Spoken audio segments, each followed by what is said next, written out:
Hi, beautiful souls. My name is Loon. Welcome back. I'm here to talk about the moon. And specifically, I'm here to talk about the Cancer new moon that we are about to get into. So, if you enjoy or like to hear more discussions about the moon and the cycles and things like that, then keep on watching and also subscribe if you feel called to. So, today I'm going to be talking about the new moon in Cancer because we are here about to dive into the new moon in Cancer. So I'm going to be discussing what is the new moon, what is Cancer, the zodiac sign, what does it represent, and how we can use both the new moon and the sign Cancer to set our intentions around this new moon. The new moon in Cancer. This is going to be lasting from July 8th all the way until July 10th. And however, I like to look at it as the new moon, no matter what zodiac it's in. I like to believe that the new moon energy is just as strong and powerful as the full moon in its energy. So it can vibrate all the way from the new moon to the next new moon cycle. So that means from the new moon right now in Cancer, from all the way to the full moon, which will be in Capricorn, and then back to the next new moon, which I believe will be in Leo. So we have such beautiful intentions that we can use and create, and then also be aware of setting our intentions in the new moon in Cancer and what that means for us. So the new moon, what is that? What is that? The new moon represents closure. It represents letting go, releasing. So what new moons do around this time, when the moon is dark completely, we are able to set intentions. Usually around the full moon, we're able to really embrace all the hard work that we put in setting our intentions at the beginning. So when one sets intentions, we're really directing our focus on a specific area in our life, whatever you feel as though you want to see grow and blossom around the new moon. We're able to set intentions for them. And in doing so, we have this awareness in the back of our heads of setting those intentions as we get closer to the full moon. Usually as the moon does start to get brightened, the sun's energy charges us up, and then we start getting more energized naturally. If we want to use it intentionally, when we set our intentions, we're able to even use that burst of energy to direct our focus to whatever intentions that we set, all the way up into the full moon, and then we're able to harvest everything that we worked hard for. And then as the moon is starting to close out or get darker again, we're able to evaluate what worked, what didn't work, and let go of the things that we don't need, and then set new intentions around the new moon. With all that being said, first and foremost, we first need to let go of some things. So the new moon is a very beautiful time to start letting go of any energy that did not serve you anymore. What was it that didn't really feel like it was motivating you, inspiring you to really push forward or break any boundaries in your healing journey, go deeper within your healing journey? So this is the time to evaluate what works and what doesn't work, let go of what doesn't work, and embrace the things that did, and even change up and create something new with the things that did. Maybe even try it again, but more intentionally. And then we start embracing our new intentions. So that's what the new moon's about. We are closing out a chapter. We're here to rest and relax and get ready to set our intentions and just be in this energy of curiosity, of inspiration, as we are writing down our intentions of what we would like to heal in our own journeys, and basically be at the starting line. A lot of people like to take baths just to, really feel that energy, relax, rejuvenate. I feel as though resting is just as important as going after a goal. So I love the new moon, and I love the moon and its cycles, because it allows us this harmony of balance between work and play, work and relaxation.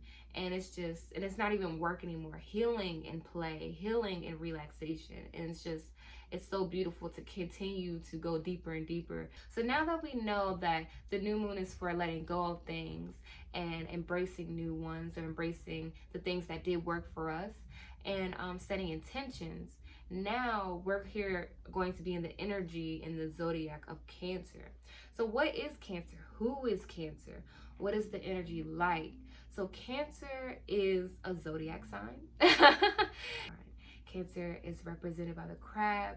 It is the fourth sign of the zodiac, and it's the sign that's represented by home, by the house, like what you call home, by emotions. It actually can be represented by the moon in certain researches. Like the moon is represented by Cancer, but also I hear that Pisces is represented by the moon as well. So it's very interesting, whichever one you feel called to. Cancer can also be represented by the mother figure, that feminine energy, whereas Capricorn will be is the sister sign, the opposite sign to Cancer is represented by the father figure, Saturn energy. So it's very like responsibility, discipline, etc. However, when a mother and father see a child grow, they both just want the best out of them, so they just do it differently. The Saturn will show them responsibility, duties of taking care of themselves, and discipline and independence, whereas the mother will show them emotional strength and intelligence, and being able to pull on that inner strength and courage in order to know that whatever happens on your path, you are able to manage everything as you're getting towards your goals. So regardless, it's the balance between the two. So Cancer is that embodiment of that mother energy.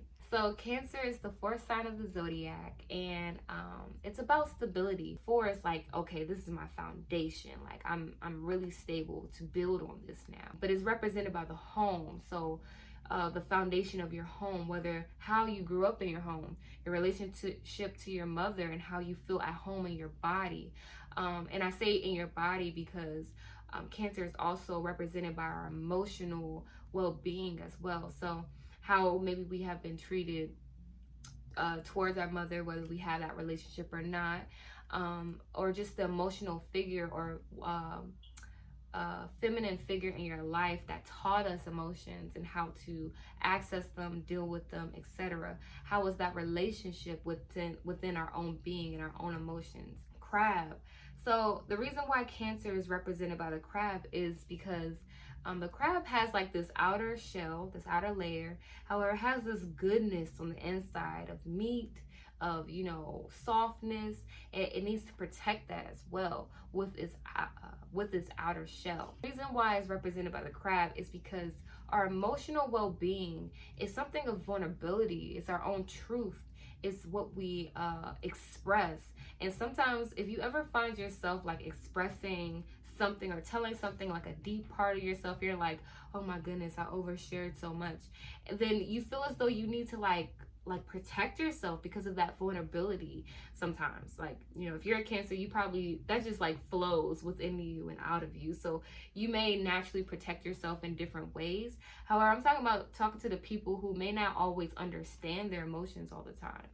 So like the energy of Cancer and really honoring our emotions and our vulnerability, it comes with boundaries as well. Who is trustworthy enough to access and hear our emotions, to hear our woes and our vulnerability and our truths, and who is there to really help us create this protective barrier around us to share a space that is comfortable to actually talk about it. When it comes to Cancer, it's not, a lot of people will say that Cancers are like crybabies or anything like that, and that's just not true, because Cancers experience a range of emotions. It's not just sadness or tears. It's anger, it's mad, it's it's happy, it's inquisitive, it's curious, because it comes from Aries, Taurus, Gemini, and now we're truly exploring our own emotional being and our own bodies, which is our home.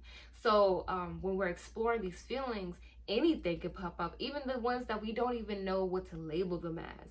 So to be able to create a space of vulnerability around our emotions is very important when we are experiencing them. That's the reason why Cancer is represented by the crab, is that they know that their being is their home. Like their emotions is their home. Therefore, they do need to protect it with some claws and outside layer, because not everyone needs to have access to it. I had no problem with sharing it, but if you feel as though you're not trusting the person to honor the vulnerability that you're sharing, then you have to put up a barrier of like, okay, I'm not talking to you then, you know, love to you or not love to you, but I need someone who can hear my emotions or who can understand it or even just want to listen, you know, who need when you need it most.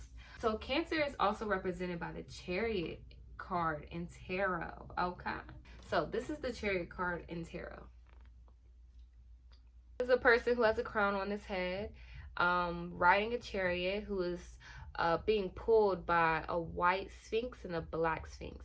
That represents the duality of how life's roller coasters and rides and paths may take us. It may take us all the way on one end to our subconscious mind, and all the way on the other end to our conscious mind of what we may know, and the unconscious of what we may not realize about ourselves right away. And it's our inner waters as well. So this is like our conscious and unconscious taking us on the journey of life, right? Of our experiences, of our emotions. When we go through experiences that do make us upset or indifferent towards our emotions, then it allows us to find balance, okay? To find balance, to also just allow us to hold space, to know that there is no deadline, there is no goal, that we are always on this journey within and out, however long we need to be, okay? And this just goes to show that our emotions will take us all the way to the left, whether we know it or understand it or understand it, and all the way to the right, whether we know it, understand it, or understand it. And then to know that we are still on our path, that our crown has not shifted, that we are still guided by heavens and the stars, and that we are able to still letting go and surrendering on the ride, right? Because sometimes we may not have the reins all the time. It may be the universe throwing a wrench in our plans, or even throwing a nice, you know, Bugatti in our plans, and then we may be caught off guard, you know what I mean? So no matter what it is, it's always in knowing that we have not lost our crown, we have not lost our way. Yes, we may feel lost, but everything is in divine alignment. Whatever emotions that may come of it, especially when we may feel or seem lost on our journey, it is a part of our experience. Being able to create a space of love, of holding space, of just love, the intention of love for it. And that just brings me back to the new moon, because with Cancer, sharing all this beautiful energy and vibes of holding space for our emotions, because the new moon in Cancer allows us, as we are setting whatever intention on our path, on our journey of wherever we're going, Cancer new moon allows us to not just set intentions, but as we go and travel from this new moon all the way to the full moon and back to the new moon, we are going to have a roller coaster of a ride. If that's a part of our journey, we're going to experience a lot of different emotions, because the new moon lasts for a whole month. And you know, so the thing is that no matter what we experience and what our inner waters, our emotions may react to them, that it's just a part of our journey. It's just a part of our growth, and to hold space even when it's uncomfortable, especially when there is no answer right away. There doesn't need to be an answer all the time at all, but to know that you are still being led on your divine path as well. So with that being said, this has been the Cancer new moon video. It is going to go on from July 8th all the way to July 10th. If you feel as though this has been helpful to you and healing to you, then feel free to subscribe, and feel free to hear me on my next moon journey. I talk about the new moon to the full moon and back to the new moon.